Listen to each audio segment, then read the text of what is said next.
జ్యోతిష బాల శిక్ష ఫలదీపిక ఆయుర్భావం. ఇప్పుడు మనం ఈ ఆయుర్భావాన్ని చూసే సందర్భంలో తదధీషయోరపి మిథో లగ్నేశరంధ్రేషయో ద్రేకాణాత్ స్వనవాంశకాదపి మిథస్తద్వాదశాంశత్క్రమాత్. ఇక్కడ లగ్నంతో, నవాంశతో, ద్రేకాణంతో, ద్వాదశాంశతో 3 రకాల యోగాలు చెప్పుకుంటూ వచ్చాడు. సహజంగా జ్యోతిషం చెప్పేవాళ్ళందరూ కూడా లగ్నం, హోర, ద్రేకాణ, సప్తాంశ, నవాంశ, ద్వాదశాంశ, త్రింశాంశ అనేటువంటివి మనం ఎక్కడెక్కడ ఎప్పుడెప్పుడు ఎందుకు వాడుతున్నాం అనేది కనీసం అవగాహనతో జాతకాలు చెప్తున్నారా అనేది ఒక్కసారి మీలో మీరే ప్రశ్నించుకోండి. ఎవరికో సమాధానం చెప్పక్కర్లేదు. మన వరకు సమాధానం చెప్పాలంటే ఎవరికి చెప్పక్కర్లా. మనం ఆత్మని మనం ఒకసారి విమర్శ చేసి చూడాలి. మనం కరెక్ట్గానే రూట్లో ఉన్నామా, కరెక్ట్గానే చేస్తున్నామా అనేటువంటిది. ఎందుకంటే ఈ జాతకంలో కంప్యూటర్లో చక్రాలు వేస్తే మొత్తం 16 చక్రాలు వస్తాయి. ఎందుకు వస్తున్నాయి, అవి ఏం చేస్తాం అది ఎవరికైనా అవగాహన ఉందా అని చూసుకోవాలి. సరే, అది మీకు సంబంధించిన విషయం. కానీ ఇక్కడ మన పాఠాల్లో ఇప్పుడు గ్రంథస్థంగా ఉన్నటువంటి అన్ని అంశాలని ప్రస్తావన చేసుకుంటూ వస్తున్నాం. ఈ ఫలదీపిక గారు అక్కడక్కడ ద్రేకాణం వాడాడు. ఇప్పుడు ఇక్కడ ద్రేకాణంతో పాటు ద్వాదశాంశం కూడా వాడాడు, నవాంశతో పాటు. మనకి జాతక పారిజాతంలో చెప్పుకున్నప్పుడు మరి దశవర్గుల్లో మరి పారిజాతాంశ, ఉత్తమాంశ, గోపురాంశ ఇట్లాంటి పేర్లతో ఉన్నటువంటి అంశాలన్నింటినీ కూడా కట్టుకోవడానికి సప్తవర్గుల్ని వాడాం, దశవర్గుల్ని వాడాం. కాబట్టి ఈ పాఠాలు విన్నవాళ్ళు ఈ పాఠాల్లో ఉన్నటువంటి అంశాలని ప్రస్తావన చేసుకుంటూ చాలా మటుకు విజ్ఞానాన్ని, మనకు ఉన్నటువంటి పరిజ్ఞానంలో కొంతవరకు విజ్ఞానానికి సంబంధించినట్టే గ్రంథస్థమైన విషయాలను మనం సేకరించినట్టే. ఇది గమనించుకున్నారని చెప్పి ఆశిస్తున్నాను. లగ్నం ద్రేకాణ రాశి, లగ్నం యొక్క ద్రేకాణ రాశి, చంద్రుడి యొక్క ద్రేకాణ రాశి, ఈ రెండింటిని కూడా మరి తీసుకుని మరి ఒకసారి అబ్జర్వ్ చేయాలి. ఈ 2 అబ్జర్వేషన్లు ఏమిటి అంటే చరస్థిర ద్విస్వభావంలో ఎందులో ఉన్నాయి అని చూసుకోవాలి. లగ్నం యొక్క ద్రేకాణం, చంద్రుడి యొక్క ద్రేకాణం. ఈయన ఫలదీపికాకారుడు చంద్రరాశిని ఎప్పుడు వెంటాడుతూనే ఉన్నాడు మొత్తానికి. ఈ 2 కూడా మనం అబ్జర్వ్ చేసినప్పుడు చరస్థిర ద్విస్వభావ రాశుల్లో ఎందులో ఉన్నాయో చూస్తున్నాం. ఈ 2 ద్రేకాణ రాశులను గమనించాం. ఇవి 2 కూడా చరమైతే కాన్సెప్ట్ క్లియర్గా ఉండండి. ద్రేకాణం, నవాంశ, ద్వాదశాంశతో కలిపి ఒకే ప్యాటర్న్లో 3తో కలిపి ఆయుర్దాయం, పూర్ణాయుర్దాయం, మధ్యమాయుర్దాయం, అల్పాయుర్దాయం 3ని నిర్ణయం చెప్పుకుంటూ వచ్చాడు. ఈ కాన్సెప్ట్ చాలా క్లియర్గా ఉంది, చాలా అప్లికబుల్, చాలా వ్యాలిడిటీ. మీరు గమనించుకోవాలి. లగ్నం యొక్క ద్రేకాణం తీసుకోవాలి, చంద్రుడి యొక్క ద్రేకాణం తీసుకోవాలి. అంటే ద్రేకాణ చక్రంలో వెళ్ళిపోండి. ఇక్కడ లగ్నం అయింది, ఈ లగ్నానికి ద్రేకాణం అక్కడ ఏమొచ్చింది, ఇక్కడ చంద్రుడు బలాన రాశిలో ఉన్నాడు, ఈ రాశికి ద్రేకాణం అక్కడ, ద్రేకాణంలో చంద్రుడు ఎక్కడున్నాడు, ఈ 2 పికప్ చేశారు. చేసిన తర్వాత చరస్థిర ద్విస్వభావ రాశుల గురించి తెలుసుగా. చరస్థిర ద్విస్వభావో మేషాదిక్రమశో భవేత్ మనకి చిన్నప్పుడు చెప్తూ ఉంటారు. అంటే చరరాశి మొదలు, తర్వాత స్థిర రాశి, తర్వాత ద్విస్వభావ రాశి, మళ్ళీ చర, స్థిర, ద్విస్వభావం, మళ్ళీ చర, స్థిర, ద్విస్వభావం, ఇట్లా వరుసగా వస్తూ ఉంటాయి. మరి అందులో భాగంగా 2 రాశులు, 2 ద్రేకాణాలు చరమైనవి అనుకుందాం. లేకపోతే ఒకటి స్థిర రాశి, ఒకటి ద్విస్వభావ రాశి అని అనుకుందాం. అంతేగాని అయితే 2 చరం అవ్వాలి, లేకపోతే ఒకటి స్థిరం, ఒకటి ద్విస్వభావం అవ్వాలి. 2 కండిషన్స్ ఇక్కడ. ఇదే ప్యాటర్న్ నవాంశంలోకి వెళ్తాడు, ఇదే ప్యాటర్న్తో ద్వాదశాంశంలోకి వెళ్తాడు. కాబట్టి ఆ ఫ్రేము ఇక్కడ కష్టమేం లేదు, అర్థం చేసుకోవడంలో ఉంటుంది. లగ్న ద్రేకాణము, చంద్ర ద్రేకాణం 2 కూడా అయితే చరం అయిపోయినాయి. కాదయ్యా, అయితే ఒకటి స్థిరం, ఒకటి ద్విస్వభావం అవ్వాలి. అలా ఉన్నప్పుడు శిశువుకు దీర్ఘాయుష్ ఉంటుంది అని చెప్పాడు. చాలా బాగా వివరణ, చాలా తేలికపాటి వివరణ, ఇక్కడ ఏం కష్టమేం లేదు. అది నెక్స్ట్ అదే ప్యాటర్న్లో మళ్ళీ దాని మీద కూడా వెళ్ళిపోయాడు, నవాంశాల మీద కూడా. చూద్దాం అది కూడా నవాంశాల్లోకి వెళ్ళేసరికి. అంటే అక్కడ సిస్టమ్ మారుతుంది. నవాంశాల్లో ఏం చేస్తాడంటే స్థిరరాశుల మీదకి వెళ్తూ ఉంటాడు అనమాట. సరే చూద్దాం. ఆ తర్వాత లగ్న, చంద్ర ద్రేకాణం 2 స్థిర రాశులు అయ్యి ఒక కండిషను.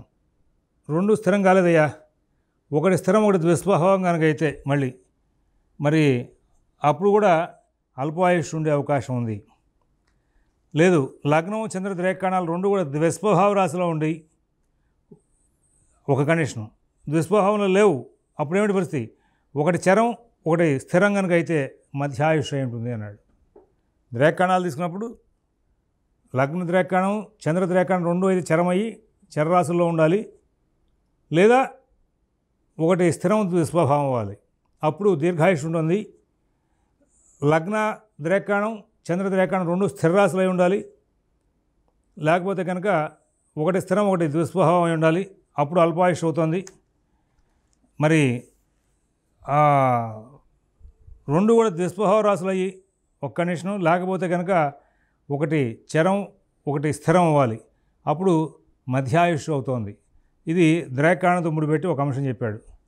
ఆ తర్వాత ఏం చేశాడు మళ్ళీ ఇదే ప్యాటర్న్లో ఒకవేళ లగ్న నవాంశ రాశి చంద్ర నవాంశ రాశి రెండు కూడా మరి రెండింటిని పికప్ చేసి చూడరా అబ్బాయి, ఈ రెండు కూడా చరం అవ్వాలి, లేదా ఒకటి స్థిరం ఒకటి దుస్వభావం అవ్వాలి. పైన ద్రాకాణాన్ని కూడా అదే చెప్పాడు కదా, ఇక్కడ చెప్పాడు. మరి ఇక్కడ తెలుగు వ్యాఖ్యానంలో చిన్న పొరపాటు అక్కడ పడింది. అక్కడ తెలుగు వ్యాఖ్యాన పుస్తకాల్లో దాన్ని గమనించుకోవాలి. నేను అందుకోసం చెప్పేసి ఇతరమైనటువంటి వ్యాఖ్యానాలని కూడా చౌకాంబ వాళ్ళవి, తర్వాత మళ్ళీ వేరే వేరే వాళ్ళని కూడా తీసి వాటిలో సరి చేసుకుని చెప్తున్నాను ఇక్కడ. తర్వాత లగ్నాధిపతి లగ్న నవాంశాధిపతి మరి చంద్ర నవాంశాధిపతి ఇద్దరు కూడా స్థిరంలో ఉండి ఒక కండిషను, ఇద్దరు స్థిరంలో లేరయ్యా, ఒకటి చరంలో ఉండాలి, ఒకటి ద్విస్వభావంలో ఉండాలి. అలా ఉన్నప్పుడు అల్పాయుష్ జరిగే అవకాశం ఉంది. తర్వాత మూడోది రెండు కూడా లగ్న నవాంశ అలాగే మరి చంద్ర నవాంశ రెండు కూడా ద్విస్వభావాల్లో పడాలి. ద్విస్వభావాల్లో పడలేదు, రెండు కూడా ఒకటి చరం ఒకటి స్థిరం కనుక అయితే కనుక మధ్యమాయం అవుతుంది అని చెప్పాడు. వెంటనే మళ్ళీ ఇది ప్యాటర్ను ద్వాదశాంశం తీసుకోమన్నాడు. లగ్న ద్వాదశాంశ రాశులు రెండు కూడా తీసుకో, లగ్నానికి ద్వాదశాంశ చంద్రుడికి ద్వాదశాంశ రెండు పికప్ చేసిన తర్వాత మరి రంధ్రాధిపతి అంటే అష్టమాధిపతిని కూడా తీసుకోమని చెప్పాడు.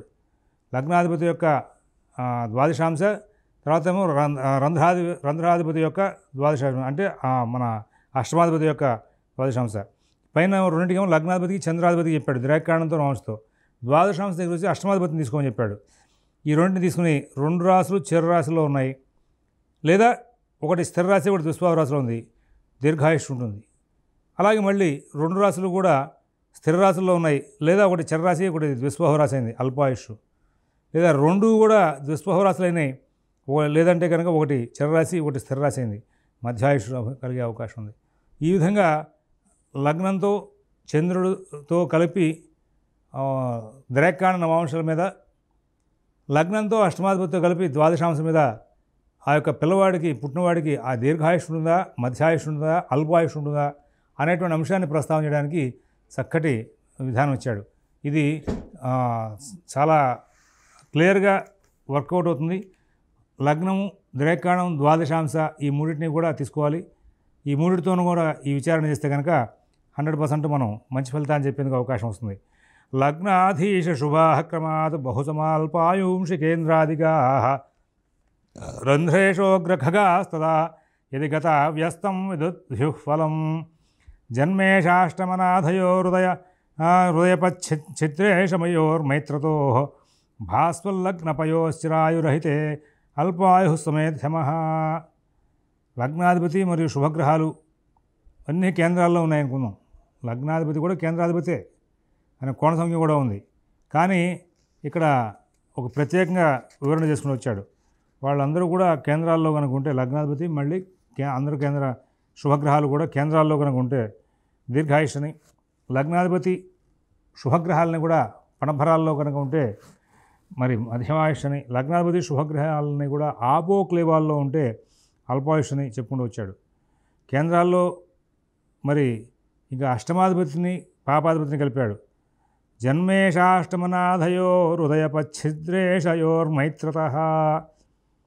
అష్టమాధిపతి పాపులు వీళ్ళందరూ కూడా వెళ్ళి కేంద్రాల్లో కనుక ఉంటే అల్పాయుషని, పణపురాల్లో ఉంటే మధ్యాయుషని, వ్యత్యయం అనమాట. దీనికి శుభగ్రహాలకి వ్యతిరేక్తంగా ఎత్తున్నాడు. లగ్నాధిపతితో శుభగ్రహాలతో కలిపి కేంద్రాల్లో ఉంటే ఉత్తమమైన ఆయుష్ ఇచ్చాడు బాగా. కానీ లగ్నాధిపతి శుభాధిపతిలో కేంద్రాల్లో ఉంటే అది ఇచ్చాడు. అష్టమాధిపతి మరి పాపగ్రహాలు అన్నీ కూడా కేంద్రాల్లో ఉంటే అల్పాయుష్ అని చెప్పాడు, వ్యత్యయం. సరే, లగ్నాధిపతి శుభగ్రహాలన్నీ కూడా పణపరాలు ఉంటే మధ్యాయుష్ అని చెప్పాడు. ఇక్కడ అష్టమాధిపతి అలాగే మరి పాపులు అందరూ కూడా పణపరాలు ఉంటే కూడా మధ్యాయుష్యే. అలాగే లగ్నాధిపతి శుభగ్రహాలన్నీ కూడా ఆపోక్లేబాల్లో ఉంటే అల్పాయుషు, పాపగ్రహాలు ప్లస్ అష్టమాధిపతి కనుక అందరూ కూడా ఇక్కడ ఆపోక్లేబాల్లో ఉంటే మరి అది పూర్ణాయుషు. కాబట్టి ఇక్కడ ఆయుష్ నిర్ణయం చేసేప్పుడు కేవలం శుభగ్రహాలతోనో కేవలం పాపగ్రహాలతో నిర్ణయం చేయగలరు. రెండింటిని కలిపి స్టడీ చేసుకుంటూ ముందుకెళ్ళాలి. ఇంతకీ మీకు కేంద్రాలు, పణపరాలు, ఆపోక్లేబాల మీద అవగాహన ఉందా? 1, 4, 7, 10 స్థానాలు కేంద్రాలని, వాటి పక్కనే తత్కేంద్రాత్ పరభం భవేత్ పణపరం చాపోక్లీబం తత్పరం. కేంద్రాలకి పక్కనే ఉన్నవి పణపరాలు 2, 5, 8, 10, 11 స్థానాలు. ఆపోక్లేబం తత్పరం వాటి పక్కన ఉన్నవి ఆపోక్లేబాలు 3, 6, 9, 12 స్థానాలు ఆపోక్లేబాలు. ఆ విధానం మీద అవగాహన ఉండాలి మీకు. ఈ విధంగా చెప్పుకుంటూ వచ్చాడు. చంద్రాధిష్ట రాశ్యాధిపతి మరియు చంద్రాష్టమాధిపతి, లగ్నాధిపతి మరియు అష్టమాధిపతి, లగ్నాధిపతి మరియు రవి, ఈ 3 భాగాల్లో కూడా గ్రహాలు పరస్పర మిత్రులైతే కనుక దీర్ఘాయుష్షు, సమాయుష్షు, మధ్యాయుష్షుల్ని చెప్పుకుంటూ వచ్చాడు. శత్రువులు అయితే కనుక అల్పాయుష్షు కూడా చెప్పుకుంటూ వచ్చాడు. ఇది ఒక చిన్న ప్రాక్టికల్ నాలెడ్జ్ మీద చెప్పినటువంటి అంశం. అయితే ఇక్కడ దీన్ని మనం పరిధిలో తీసుకుని చూడాల్సిన అంశం కూడా ఉంది. చంద్రరాశ్యాధిపతి చంద్రుడికి అష్టమాధిపతి, అలాగే లగ్నాధిపతి అష్టమాధిపతి, లగ్నాధిపతి రవి, ఈ మూడిట్లో కూడా గ్రహాలకి పరస్పరం మైత్రి కనుక ఉంటే దీర్ఘాయుషు, పరస్పరం సమత్వాలు ఉంటే మధ్యాయుషు, పరస్పరం శత్రుత్వాలు ఉంటే అల్పాయుష్ కింద ఎప్పుడు వచ్చాడు. లగ్నాధిపో లగ్ననవాంశనాయకో జన్మేశ్వరో జన్మనవాంశనాయక స్వస్వాష్టమేషాద్యది చేయద్బలాన్విత దీర్ఘాయుష్యుర్విపరీతమన్యథా. లగ్నాధిపతి అష్టమాధిపతి కన్నా బలవంతుడైతే కనుక షడ్బలాల్లో స్థానబలం, దిగ్బలం, దృగ్బలం, చేష్టాబలం, కాలబలం, నైసర్గిక బలం, ఇవి 6 రకాల బలాలు. వాటిని షడ్బలాలు అంటారు. వాటితో గ్రహం యొక్క బలాన్ని నిర్ధారణ చేయాలి. చేసిన తర్వాత గ్రహం అనుకూలించేదా నిర్ణయం చేసుకోవాలి. ఆధిపత్యాల రీత్యా, నైసర్గికంగాను ఆధిపత్యాల రీత్యా మంచి గ్రహమా కాదని నిర్ణయం చేసిన తర్వాత ఎంత స్థాయి బలం దీనికి అనుకూలిస్తుంది. మా ఎమ్మెల్యే గారు మాకు మంచివాడేనండి, బాగా మాకు మేలు చేసేవాడేనండి, కానీ ఆయనకి అక్కడ బలం ఉందా లేదా? అసెంబ్లీలోకి వెళ్తే ఆయన బలం ఉందా లేదా? అసెంబ్లీలో ఆయన బలం ఉందనుకోండి, మన ఊరికి ఏదైనా సరే ఫండింగ్ తీసుకొచ్చి ఏదైనా డెవలప్మెంట్ చేస్తాడు. ఈయన ఎమ్మెల్యేనే, అసెంబ్లీలో బలం లేదు, అపోజిషన్ వాళ్ళదే బలం ఎక్కువగా ఉంది, ఈయన ఏం చేస్తాడు?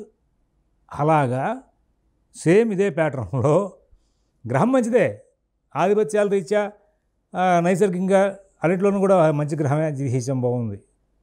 కానీ ఆయన అక్కడ షడ్బలాలు తీసినప్పుడు బలాల్లో ఆయనకి బలం కుదరల. ఆ షడ్బలాల్లో కూడా దిగ్బలం, దృగ్బలం, చేష్టాబలం, కాలబలం, నైసర్గిక బలాలు, వీటన్నిటిలో కూడా స్థానబలమే ప్రధానం. కుదరలా. ఏం చేస్తాడు? ఆయన ఏం చేయలేడు. కాబట్టి ఆ షడ్బలాలు కట్టడం వల్ల. అలాగా లగ్న నవాంశాధిపతి తన అష్టమాధిపతి కంటే బలవంతుడైతే, జన్మరాశ్యాధిపతి తన అష్టమాధిపతి కంటే బలవంతుడైతే, చంద్రాధిపతి తన అష్టమాధిపతి కంటే బలవంతుడైతే దీర్ఘాయుష్మంతుడు అవుతాడన్నాడు. అంటే లగ్నం జన్మరాశ్యాధిపతి, చంద్ర అంశ అధిపతి, అది గమనించుకోండి. ఇక్కడ లగ్న నవాంశాధిపతి, ఇక్కడ లగ్నాధిపతి ఏమవ్వాలి? తన అష్టమాధిపతి కంటే బలవంతుడు అవ్వాలి. లగ్న నవాంశాధిపతి అంటే నవాంశంలో లగ్నాధిపతి తన అష్టమాధిపతి కంటే కూడా బలవంతుడు అవ్వాలి. రాశిచక్రంలో రాశ్యాధిపతి ఆ రాశి నుంచి 8వ స్థానాధిపతి కంటే బలవంతుడు అవ్వాలి. నవాంశంలో చంద్రుడు రాశ్యాధిపతి తన అష్టమాధిపతి కంటే బలవంతుడు అవ్వాలి. అప్పుడు దీర్ఘాయుష్ ఉండే అవకాశం ఉంది. లగ్నాధిపతి చంద్రుడు రాశి అంశాల వారి అష్టమాధిపతులుగా బలవంతులు కాకుండా బలహీనులు అయితే కనుక అప్పుడు మళ్ళీ వాళ్ళకి అల్పాయుష్ వచ్చే అవకాశం ఉంది. లగ్నేశ్వరాదతి బలై నిధనేశ్వరోసౌ కేంద్రస్థితో నిధనరిఫగతైశ్చ పాపై తస్యాయురల్పమథవా యది మధ్యమాయు ఉత్సాహ సంకటవశాత్ పరమాయురేతి. లగ్నాధిపతి కన్నా అష్టమాధిపతి బలవంతుడైతే కనుక కేంద్రాల్లో ఉంటే కనుక పాపులు అష్టమ స్థానంలో ఉండేట జాతుడు అల్పాయుష్కుడు. ఈ అల్పాయుష్ జాతకం చెప్పాలంటే కనుక లగ్నాధిపతి కంటే అష్టమాధిపతి బలవంతుడు అవ్వాలి, కేంద్రాల్లో ఉండాలి.